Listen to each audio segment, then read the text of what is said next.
कशी गोड माणसं असतात. केवढं मोठं भाग्य असतं जेव्हा ती माणसं आपली असतात. सन्माननीय व्यासपीठ, राजहंसाप्रमाणे दूध आणि पाणी वेगळं करणारे तज्ञ परिषद, सुज्ञ श्रोते हो, मी प्रथम सर्वांना अभिवादन करते.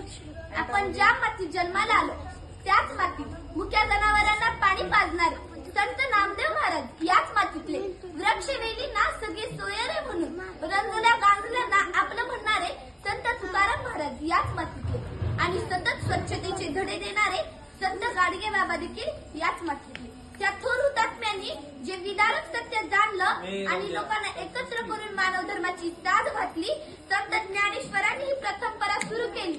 त्यांनी लोकांना एकत्र करून पटवून दिलं की माणसाच्या जाती अनेक असल्या तरी तो मानव धर्म हा एकमेव धर्म आहे.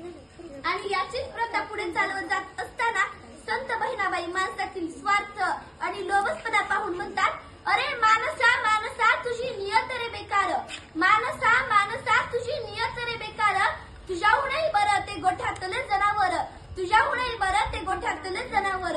याच बहिणाबाईंच्या काव्य पंक्तीचा संदर्भ घेऊन मी कुमारी भक्ती ज्ञानेश्वर भाग आपणासमोर विषय मांडते, माणुसकीचा धर्म. मंडळी, जगणं इतकं सुंदर आहे, अनुभव तुम्हास येत जाईल.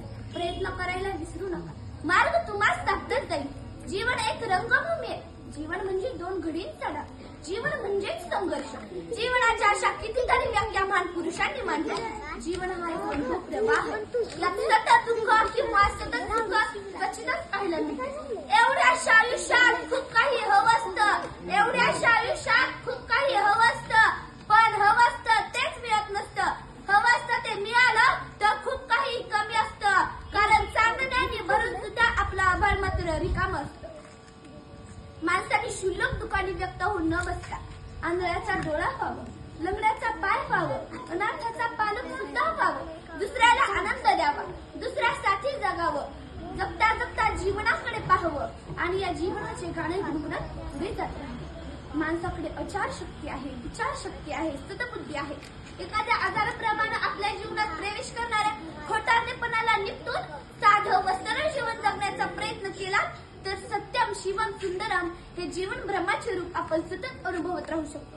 माणूस राग जितक्या सहजतेने व्यक्त करतो ना, तितक्या सहजतेने प्रेमही व्यक्त करू शकला असता तर जगण्याला किती मजा आली असती नाही. कारण माणसाच्या निम्म्या आठवणी या व्यक्त केलेल्या रागामुळे आणि कधीच न व्यक्त केलेल्या प्रेमामुळे वाटतात. निर्णय चुकतात आयुष्यातले आणि आयुष्य चुकत जातं. प्रश्न कधी कधी कळत नाही आणि उत्तर मात्र चुकत जातं. सोडवताना वाटतं सुटला गुंता, पण प्रत्येक वेळी वेगळीच वाट बनते. दाखवणाऱ्याला वाट माहीत नसते आणि चालणाऱ्याचं देह मात्र हरपून जातं. वाटतात तितक्या नसतात काही गोष्टी, अनुभव म्हणजे काय हे तेव्हाच कळतं. तर असे लोक बनवा जे कधी साथ सोडणार नाही, असे प्रेम करा ज्यात स्वार्थ असणार नाही, असे हृदय बनवा ज्याला तळा जाणार नाही, असा स्पर्श करा ज्याने जखम होणार नाही, आणि असे मित्र बनवा जे वेळेला तुमची सावली आणि वेळेला तुमचा आरसा बनून राहतील. कारण सावली कधी साथ सोडत नाही आणि आरसा कधी खोटं बोलत नाही. माणसाविषयी बोलताना बापू काळे म्हणतात, कोणी कसं दिसावं त्यापेक्षा कोणी कसं असावं याला जास्त महत्व आहे, आणि हे शक्य नसेल तर कोणी कसं नसावं याला तरी नक्कीच महत्व आहे. स्वप्न पूर्ण झालं म्हणून रडायचं नसतं, रंग उडाले म्हणून चित्र काढायचं नसतं, फक्त लक्षात ठेवायचं असतं सगळंच काही आपलं नसतं. कदाचित आपल्या दुःखात दुसऱ्याची चूक असतं. हव्या असलेल्या गोष्टी माणसाला मिळत नाही आणि नको असलेल्याच गोष्टी माणसाला का मिळतात याचं उत्तर सुरेश बेटांनी अगदी छान सांगितलं. आयुष्य छान आहे पण थोडं लहान आहे, रडतयस काय वेळा लढण्यात छान आहे, काट्यातही फुलांची झुलती कमान आहे, आणि जगणं निरर्थक म्हणतही बेजमान आहे. पूर्वी लोक निस्तार पूज्यते असं म्हणत होते, पण आज धनवान आणि सत्तावान सर्वत्र पूज्यते असं म्हणण्याची वेळ आली. कारण माणसाची ज्ञान लालसा व कष्ट करण्याची वृत्ती संपून केवळ धन लालसा व सत्ता पिपासून वृत्ती निर्माण झाली, तेव्हाच माणसातलं माणूस खऱ्या अर्थाने संपायला सुरुवात झाली. एका ठिकाणी अब्राहम लिंकन म्हणतात, दुष्ट माणसाच्या दुष्ट कृत्याची फळे ही सारखी सज्जन माणसालाच का भोगावी लागतात, आणि आपण आज हेच अनुभवत आहोत. मनुष्य जन्म हा केवळ योग्य आणि योग्य कर्मासाठीच आहे असे सांगताना भगवान श्रीकृष्ण 5व्या अध्यायात 2ऱ्या, 3ऱ्या व 4थ्या श्लोकात म्हणतात, संन्यास कर्म योगश्च निशेष भोग तयस्तु कर्म संन्यासा कर्मयोगी विशिष्यते न्यायास्ते नित्य संन्यासी योनक दृष्टि आकांक्षति निर्दम्यतो हि महाभाव सुखं वंदा प्रमुच्यते सात योगा कृतं बाला प्रवदन्ति न पंडितः एकमत्यासतिक सम्यक घोर विंदते फल पराभवान माणूस संपत नाही, जो प्रयत्न सोडतो तोच संपतो.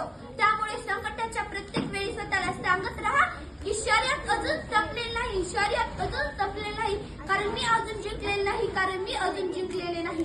छोले आसमान जमीन की तलाश न कर, जी ले जिंदगी खुशी की तलाश न कर.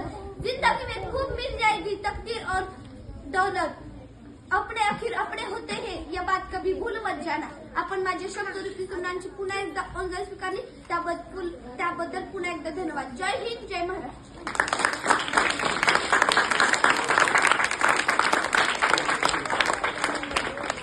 जोरदार याच्यासाठी तपासण्यात आलं पाहिजे.